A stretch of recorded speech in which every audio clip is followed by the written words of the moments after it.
আসসালামু আলাইকুম। এখন আমরা সিএসএস ব্যাকগ্রাউন্ড সম্পর্কে বিস্তারিতভাবে জানব।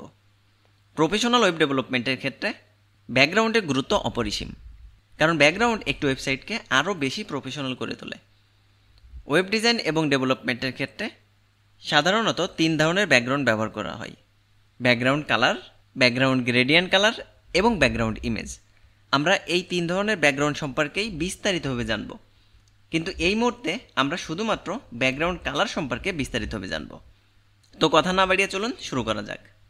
আমি অলরেডি index.html এবং style.css দুইটা ফাইল নিয়ে রাখছি, এবং index.html এর ভিতর একটি ডিপ ট্যাগ নিয়ে রাখছি, যার একটি ক্লাস দিছি হিরো নামে, এবং যার ভিতর লিখে রাখছি সিএসএস ব্যাকগ্রাউন্ড কালার, যার ফলে এমন একটি আউটপুট আসছে। এখন আমরা সিএসএস এর ভিতর এসে হিরো ক্লাসটাকে সিলেক্ট করে নিলাম। সিলেক্ট করার পর আমি সর্বপ্রথম টেক্সট লাইন সেন্টার করলাম, যার ফলে সেন্টারে চলে গেল। ফন্ট সাইজ 30 পিক্সেল করে নিলাম। এখন আমরা ব্যাকগ্রাউন্ডের একটি কালার দিব। ব্যাকগ্রাউন্ড কালার দেওয়ার জন্য আমরা ব্যাকগ্রাউন্ড কালার প্রপার্টিটি ইউজ করব, এবং ভ্যালু হিসেবে আমরা কালারের নাম দিতে পারি, কালার কোড দিতে পারি, অথবা আরজিবি ফাংশন ব্যবহার করতে পারি। আমি একটি ভিডিওতে কালার কোড সম্পর্কে বিস্তারিতভাবে আলোচনা করেছিলাম, ডেসক্রিপশনে লিঙ্ক দেওয়া থাকবে, আপনারা যারা ওই ভিডিওটি দেখেননি তারা দেখে নিতে পারেন। এখন আমি ব্যাকগ্রাউন্ড কালার হিসেবে একটি কালারের নাম দিতে চাই, যেটি হলো স্কাই ব্লু।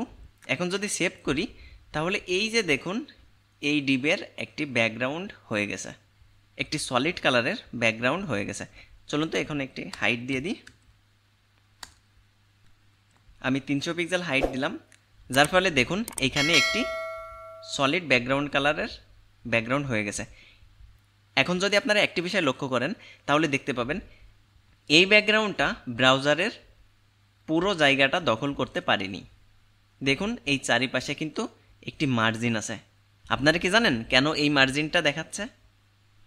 আমরা যখন বডি ট্যাগ ব্যবহার করি, বাই ডিফল্টভাবে এই বডি ট্যাগ 8 পিক্সেল মার্জিন নিয়ে থাকে। এই জন্য আমরা যখন সিএসএস শুরু করব তখন একদম প্রথমে এসে বডি ট্যাগটাকে ধরে বলে দেব তোমার মার্জিন হবে 0। এখন দেখুন এই যে চারিপাশে যে স্পেসটি ছিল, এই স্পেসটি আর নাই। এজন্য আমাদের সিএসএস শুরু করার একদম সর্বপ্রথম বডি ট্যাগকে ধরে মার্জিন 0 করে নিতে হয়।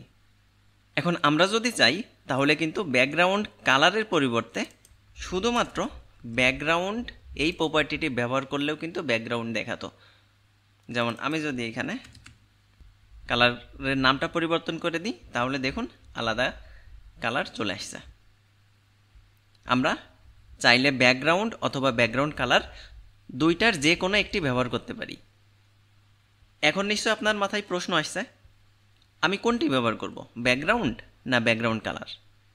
এই ক্ষেত্রে আমি আপনাকে বলবো, আপনি যদি শুধুমাত্র ব্যাকগ্রাউন্ডের কালার নিয়ে কাজ করতে চান তাহলে অবশ্যই আপনি ব্যাকগ্রাউন্ড কালার প্রপার্টিটি ব্যবহার করবেন, কারণ এটি বেশি প্রফেশনাল, এবং ব্যাকগ্রাউন্ড কালার প্রপার্টিটি দ্বারা স্পেসিফিকভাবে নির্দিষ্ট করে দেয় যে আমি ব্যাকগ্রাউন্ড কালার দিতে যাচ্ছি। কিন্তু শুধুমাত্র ব্যাকগ্রাউন্ড প্রপার্টিটি অনেক কিছু নির্দেশ করে, যেমন ব্যাকগ্রাউন্ড কালার, ব্যাকগ্রাউন্ড ইমেজ, এছাড়া আরও অনেক প্রপার্টিকে বোঝায়।